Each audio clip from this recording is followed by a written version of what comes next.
Well, for causing destruction and misery to its neighbor and its war of choice. Now, Russia is broadly seen as a pariah state by the West. But how has this conflict affected Moscow's global standing as a whole?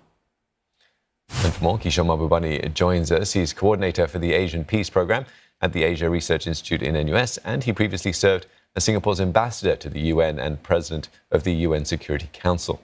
Good to have you on this morning. Firstly, you've written recently an opinion piece saying that sympathy is growing for Russia and that it was time for the West to rethink its goal of total defeat for Russia in Ukraine. Could you elaborate? Well, I have to emphasize that the Russian invasion of Ukraine is illegal. It violates international law.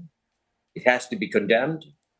It has been condemned. It's also true that the Ukrainians are fighting very, very bravely against the Russians, against all expectations. But I would say that after 1 year, the majority of the world's population is also getting very tired and very worried about this war. And one of the most amazing statistics is that 85% of the world's population has not imposed sanctions on Russia. And I was on a panel with President Macron in Paris in November, and with the presidents of Argentina, Guinea-Bissau, and other voices from the developing countries. And they were saying this war is also hurting the poor people in the third world. So clearly, I think 1 year after the war, while we must, of course, defend the Ukrainians, we must also make equally strong efforts for peace, because if the war continues, lots of people will suffer. Professor, you also wrote about how compromise or a messy peace could be preferable or needed. How does this position gel with the concept of sovereignty for a country like Ukraine? And wouldn't it encourage such belligerent behavior in other parts of the world? Well, geopolitics is a very cruel business. It's been around for 2,000 years or so. And in wars, I've studied this geopolitics for over 50 years. It is never the case that one side is all right and the other side is completely wrong. Such black and white views of geopolitical issues are mythical. And it's important here to emphasize that this is an undeniable reality, that some of the best strategic minds that the United States and the West has produced, for like George Kennan, like Owen Harris, like Henry Kissinger, have been warning for a long time that, Ukraine is a place that's very special for Russian security. And the Russians cannot allow Ukraine to become a base for anti-Russian activities. And in some ways, by the way, you should go back 60 years ago to the Cuban Missile Crisis. And in the Cuban Missile Crisis, even though Cuba is an independent, sovereign country, when it was perceived to have become the launching pad for the Soviet Union, the United States said, no, I will not accept that. And, at the end of the day, the Cuban Missile Crisis was resolved with a compromise, with both sides saying, okay, I will give something to each other. And at the end of the day, painful as it may be, there has to be some kind of compromise where you protect Ukraine's sovereignty, territorial integrity. Ukraine can join the European Union. But frankly, as Henry Kissinger and others have said, if Ukraine joins NATO, then it creates a problem for Russia. So you've got to find a compromise. Well, trying to meet that end of a compromise, China's top diplomat Wang Yi is in Moscow. He's expected to meet with Russian Foreign Minister Sergei Lavrov today. And prior to arriving, he framed China as a proponent of peace and negotiation. Now, where does China stand, and what are you expecting from the meeting? Well, I think it's important to understand, this is, of course, a very sad comment, that Ukraine is a sideshow. The biggest geopolitical contest that has ever broken out in human history is the one that we are experiencing today between the United States and China. And as you know, that's what my book, Has China Won, is all about. And over the next 10 years, the main contest is not between the West and Russia. It's a sideshow. The main contest will be between the United States and China. Now, in the case of China, by the way, the United States has made it very clear that if China steps into the conflict and supports Russia militarily, then of course the United States is going to get very upset. But frankly, there's no reason for China to step in and to help Russia.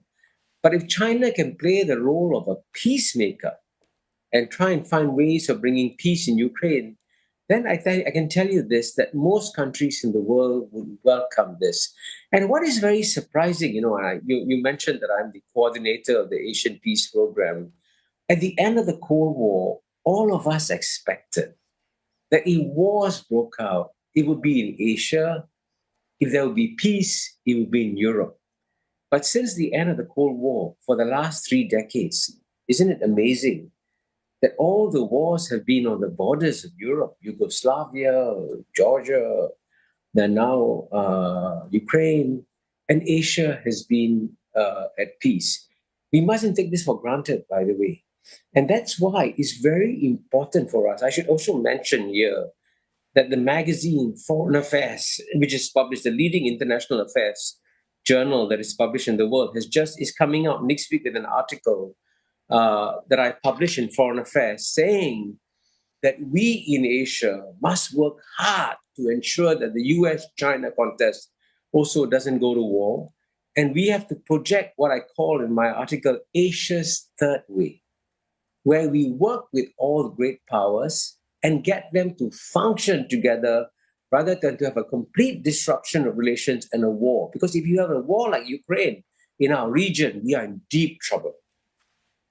Professor, as you suggested, if the West is to rethink the goal of a total defeat for Russia in Ukraine and instead sort of push for a peace deal or some sort of a fair compromise for Ukraine, what, in your opinion, do you consider an acceptable solution that could put an end to this crisis and that would allow this war to end?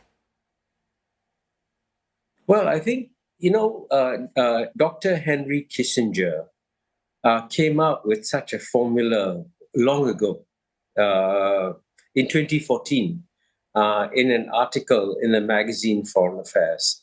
And I think, frankly, peace is always preferable to war. So we should start, first of all, with a ceasefire immediately, because every day the war carries on, people are dying. And then we should also reaffirm the principle of Ukrainian territorial integrity and sovereignty. And as Henry Kissinger suggested in the article, instead of Ukraine becoming the dividing point between Russia and Europe, Ukraine can serve as the bridge between Russia and Europe. And you can find formulas whereby you give autonomy to the Russian-speaking population of Ukraine.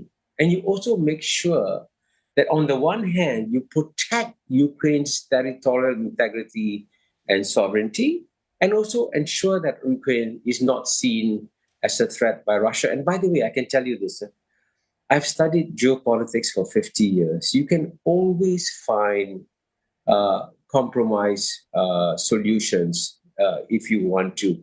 I mean, just look at Cambodia, for example, right? We ASEAN and Vietnam, we quarrel over Cambodia for years and years. And guess what? At the end of the day, we reached a compromise, right? We got something, Vietnam got something, and then we have peace in Cambodia, right? It's a messy peace. The Cambodian peace was a messy peace. But guess what? Peace is better than war, right? So we have done it. It's not something theoretical. It can be done. But the important thing is that both sides must compromise. And here, I think the Europeans, sadly, are being to some extent geopolitically naive.